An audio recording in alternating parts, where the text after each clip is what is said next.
People's leasing and financial কোম্পানিটি বন্ধ না করে তা চালু রাখার দাবি জানিয়েছেন আমানতকারীরা। বলেন, প্রতিষ্ঠানটি বন্ধ হলে লক্ষাধিক আমানতকারী তাদের ন্যায্য পাওনা থেকে বঞ্চিত হয়ে বড় ধরনের আর্থিক ক্ষতির মুখে পড়বে।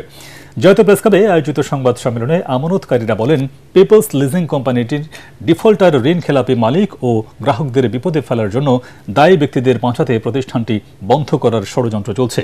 এর আগে প্রতিষ্ঠানটি আরও একবার বন্ধ করা হয়েছিল জানিয়ে আমানতকারীরা বলেন, সে সময় থেকে উচ্চ আদালতের তত্ত্বাবধানে পিপলস লিজিং চালু হলে কয়েক হাজার আমানতকারী তাদের অর্থ ফেরত পান।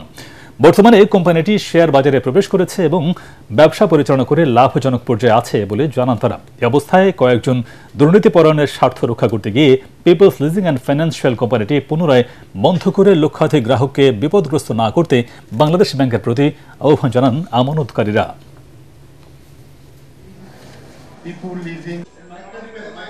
বর্তমান সরকারের নিকট আমাদের আকুল আবেদন, লিজিং থেকে লুটপাটে করা আত্মসাৎ করা যেটুকু সম্পদ আত্মসাৎকারীরা দেশে বিদেশে নিয়ে গেছে সেটা আপনারা উদ্ধার করুন। মহামান্য হাইকোর্টের রায় অনুযায়ী 1400 কোটি টাকা আদায় করতে সহযোগিতা করুন এবং এই অর্থ আদায় করে নিরীহ আমানতকারীদের সম্পূর্ণ অর্থ ফেরত প্রদান করুন।